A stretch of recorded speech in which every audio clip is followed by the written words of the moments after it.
Kenapa presiden-presiden yang terpilih secara langsung cenderung merangkul partai politik yang kalah? Tujuannya adalah dukungan parlemen, supaya tidak ada resistensi, supaya tidak ada perlawanan, visi misi, janji politik, proyek-proyek mercusuar itu mendapatkan dukungan secara aklamatif. Per hari ini kalau cuma mengandalkan suara Kim di parlemen, tentu belum sampai 50% Prabowo Subianto. Dalam kalkulasi saya kurang lebih sekitar 48. Jadi kalau ada kalkulasi politik terkait dengan kebijakan apapun, soal IKN misalnya, soal makan gizi gratis misalnya, kalau parlemen tidak semuanya mendukung Prabowo Subianto, ini bisa menjadi proyek gagal yang akan mangkrak karena akan selalu mendapatkan resistensi secara signifikan. Inilah yang kemudian membuat kenapa Prabowo Subianto kemudian bermazhab ideologi zero enemy, merangkul semua partai politik yang kalah. Nasdem diajak, tak lama setelah itu kemudian PKB diajak, tak lama setelah itu PKS juga diajak, tak lama setelah itu PDIP pun juga diajak. Ini kan mazhab zero enemy. Tujuannya adalah tentu yang paling signifikan untuk mengamankan kepentingan politik parlemen. Meski secara keseluruhan, ini teori politik secara umum terjadi di berbagai negara. Kunci sebuah pertumbuhan ekonomi, kunci sebuah keinginan visi misi itu bisa diwujudkan secara signifikan adalah stabilitas politik.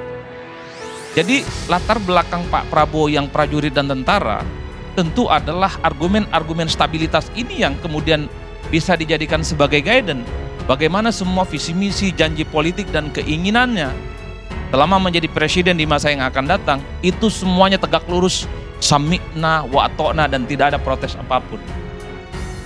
Memang per hari ini Prabowo itu saya kira agak sedikit berbeda dengan Jokowi waktu awal-awal jadi presiden di 2014. Ada satu istilah yang sering dimunculkan 2014 itu, Jokowi ini kan apa yang disebut dengan mengidap triple minority. Satu, posisinya bukan ketua umum partai, yang kedua dianggap sebagai newcomer dalam konteks politik nasional, dan dukungan parlemennya cukup lemah saat itu. Nah, Prabowo kebalikannya. Prabowo adalah ketua umum partai, yang kedua dalam konteks pergaulan politik nasional bahkan internasional cukup diacungi jempol di atas rata-rata, dan tentu dukungan politik parlemennya muncul secara signifikan. Jadi posisi powerful ini yang sepertinya bisa menjelaskan kenapa koalisi gemoy itu terjadi. Semua orang menganggap bahwa Prabowo terlepas dari segala latar belakang sejarah dan kontroversinya adalah sosok yang dinilai memang pantas untuk didukung secara aklamatif terkait dengan bagaimana menyusun postur dan kepentingan politiknya di masa yang akan datang. Inilah kemudian yang menurut saya, Bang Karni, saya berkonklusi seakan-akan memang tak ada satupun partai politik yang tertarik untuk berhadap-hadapan dengan Prabowo, berhadap-hadapan dalam konteks untuk menjadi oposisi. Sejak awal Pilpres, even PDIP sekalipun tidak kelihatan gestur tubuhnya untuk menjadi bagian dari kekuasaan politik pemerintah. Memang ada sejumlah elit politik PDIP yang cukup kritis dan masih keras menganggap pemilu 2024 itu cukup brutal, ada yang kepetun, per hari ini pun juga belum ada endingnya. Tapi di seberang yang lain, di internal PDIP ada kecenderungan bahwa dengan Prabowo Subianto mereka memang tidak ada masalah apapun. Sebut saja misalnya kubu Puan Maharani. Itu adalah kubu yang sejak awal memang menganggap persaingan politik itu perkara biasa, kalah persoalan biasa. Meski di seberang yang lain kita melihat kubunya Hasto misalnya cukup agresif, agak resisten, dan menganggap pemilu itu tidak bisa diterima dengan apa adanya karena diindikasikan dengan sebuah kecurangan dan kedoliman dan seterusnya dan seterusnya. Yang ingin saya katakan adalah partai-partai politik yang kalah Pilpres, baik yang mendukung Ganjar Pranowo ataupun yang mendukung Anies Baswedan, sejak kalah Pilpres mereka selalu menyatakan tidak ada persoalan apapun dengan Prabowo Subianto. Yang ada persoalan dengan mereka itu adalah dengan Pak Jokowi. Semua nyaris partai politik. Makanya ketika ada pertemuan antar elit-elit partai, semuanya kemudian menyatakan siap, tegak lurus dan mendukung. Agak sedikit beda kondisi politiknya dengan Pak Jokowi 2014. Sekalipun saat itu kompetisinya memang agak sedikit keras, tapi partai-partai yang kalah Pilpres sangat agresif dan memilih berada di luar kekuasaan. Prabowo memimpin langsung untuk menjadi oposisi.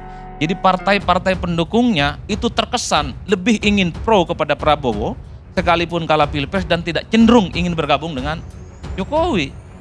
Tapi secara perlahan kalau kita membaca bukunya Markus Misner yang terbaru, tahun lalu diterbitkan, Koalisi Presiden namanya, memang model koalisi yang dibentuk awal-awal itu 2014 bukan model koalisi yang datang ikhlas lillahi ta'ala ingin mendukung, tapi ada yang disebut dengan model koersi.